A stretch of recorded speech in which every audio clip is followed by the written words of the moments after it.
E estamos de volta com a nossa convidada, a professora pesquisadora Vanessa Andrade Barros, especializada em psicologia do trabalho.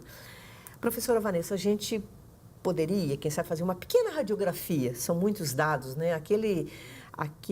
Aquela sistematização do sistema penitenciário brasileiro são centenas de páginas, né? O último acho que foi 2014, Infopem. Não é? Mas vamos centralizar em algumas questões, por exemplo, a população carcerária e alguns outros dados que a senhora... Olha, Miriam, como os dados são de 2014, eles já não são tão fidedignos, vamos dizer assim, né? Já mudou muito esse quadro, em 2 anos muda muito. Os dados de 2015 ainda não foram divulgados, então nós temos os de 2014. A população carcerária no Brasil é de mais de 600 mil presos. Isso nós estamos quase no 3º lugar de país que mais encarcera no mundo. Os Estados Unidos é o primeiro, a China o segundo, a Rússia o terceiro, o Brasil está em 4º lugar. Estados Unidos com 2.200.000. Aproximadamente. A China, 1 milhão e poucos, a Rússia, 800 e poucos mil, por isso que existem suposições de que o Brasil já tem ultrapassado a Rússia. Isso porque a taxa de encarceramento nesses países vem diminuindo, ao ponto que no Brasil a taxa de encarceramento vem aumentando.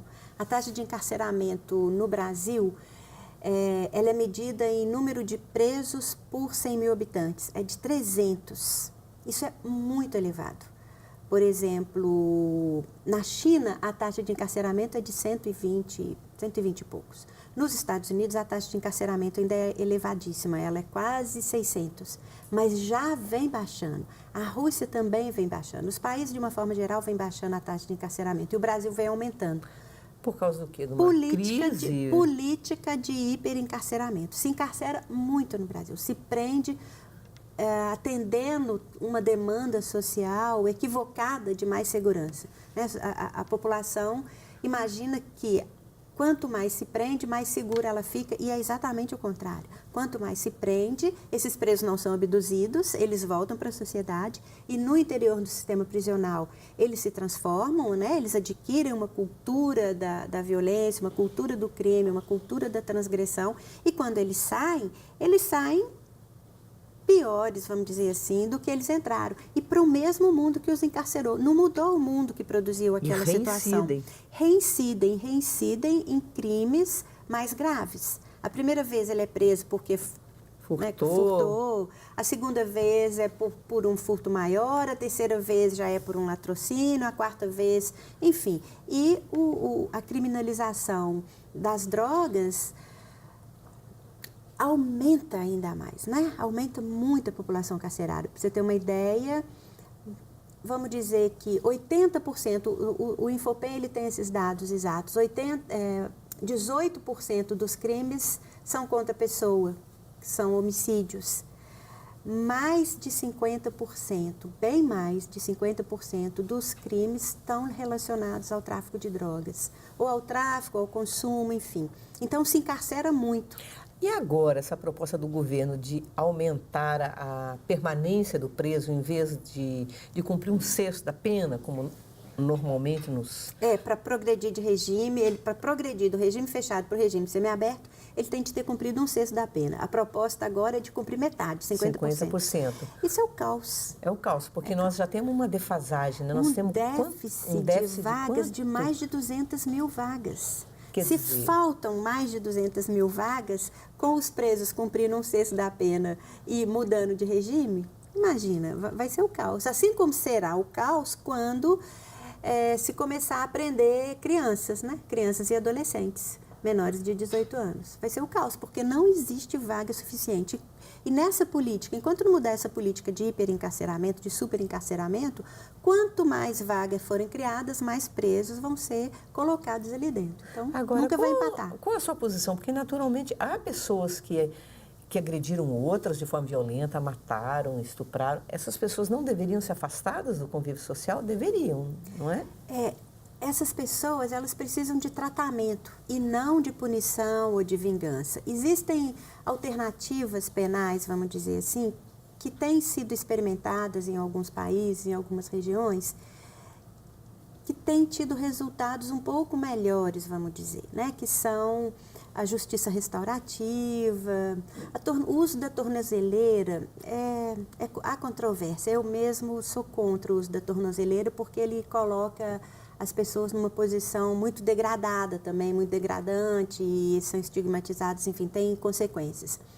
Agora, existem estudos que mostram que um melhor tratamento, um trabalho que represente uma formação profissional, o desenvolvimento pessoal por meio da leitura, dos estudos, de uma formação escolar também, em recintos de privação de liberdade, podem promover alguma transformação. Eu não encontrei. Os casos que existem e que são exemplares são as exceções que confirmam a regra, que a prisão não é lugar para a gente. Isso é certo. Isso é certo. A prisão não resolve, conforme eu falei anteriormente. Só piora, né? Ela é uma bola de neve. Desde o século XVI que se prende e os crimes não diminuíram. E talvez com a crise também de desemprego no Brasil, com essa crise mais ampla que a gente está vivendo, a situação tende a piorar mesmo. A situação tende a piorar porque as pessoas não têm como sobreviver, então elas buscam formas ilícitas de vida. Essa juíza que eu te falei, que eu mencionei, a doutora Maria Lúcia Caram, ela diz que descriminalizando as drogas, o uso das drogas, vai diminuir muito o encarceramento e as pessoas, usuárias compulsivas, com problemas, podem ser tratadas no campo da saúde, não mais da justiça. Então, um dos passos assim, mais importantes a serem dados para a melhoria, né, vamos colocar aspas, dessas pessoas e do sistema, seria descriminalizar o uso e a produção dessas Agora, drogas. dentro dessa breve radiografia, quer dizer, dessa população carcerária de 600 mil pessoas, há um dado elevado relativo a jovens negros. Sim, o perfil, né, da população. A cada 3 presos ou presas, 2 são negros.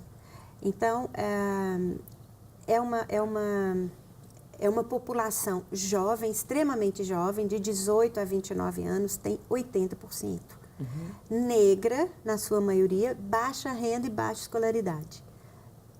E isso mostra, né, a seletividade penal. Nós vivemos numa situação de seletividade penal enorme.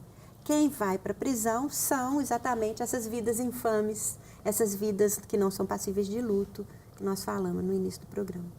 E as mulheres, então, cada vez mais participando dessas estatísticas, as né? mulheres aumentando muito. Nos últimos 10 anos, aumentou em 500% o encarceramento feminino, devido justamente à sua inserção no mercado das drogas. E as mulheres, quando elas são presas grávidas, elas, em algumas unidades chamadas Centro de Referência da Gestante Privada de Liberdade, essas mulheres podem ficar com seus bebês durante o primeiro ano de vida. Mas quando o bebê completa 1 ano, eles são tirados brutalmente das mães. Crueldade imensa. É cruel, porque os bebês ficaram com as mães 1 ano. Nesse 1 ano, eles são colocados ou em alguma instituição, ou são entregues para familiares que nunca viram os bebês, porque as famílias não têm condição de visitar, né, de conhecer o bebê pouco a pouco para ele ir se acostumando. Então, ele vai para pessoas que ele nunca viu antes, sai, é cortado do convívio com a mãe. Quer dizer, uma violência mães... contra a mulher e contra a criança, né? Eu tenho uma colega do Departamento de Psicologia, psicanalista, especialista em bebês.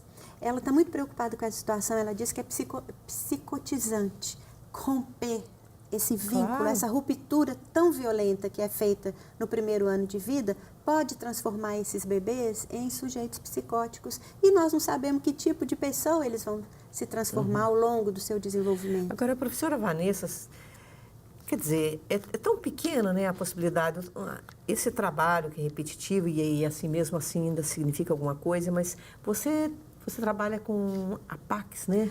Sim. Que é a Associação de Proteção e Assistência ao Condenado.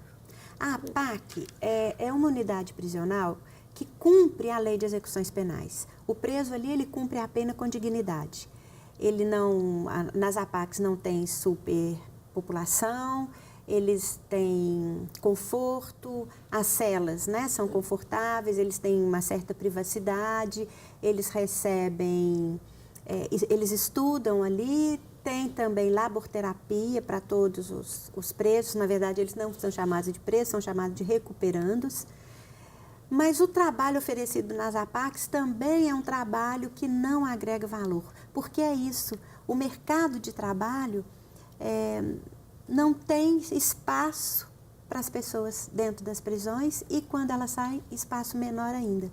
Então, mesmo dentro das APACs, o trabalho é um trabalho que não agrega valor e que não prepara essas pessoas para a vida em liberdade. E ainda é a melhor coisa possível no horizonte de um condenado, né? Atualmente, cumprir pena no regime APAC é cumprir uma pena digna, né? Porque é tal qual a LEP, a Lei de Execuções Penais, prescreve.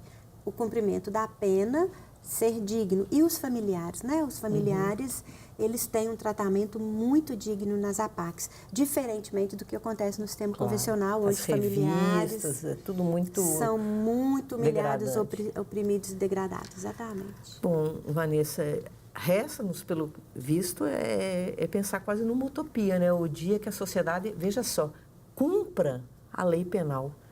Não é nada além do que prescreve a Constituição, no artigo 3º, se não me engano, da dignidade humana, que o ser humano tem direito a essa dignidade, e cumprir um código penal. Quer dizer, nós estamos muito distantes, ao mesmo tempo vamos desejar, né, que um dia, né, aconteça isso, né?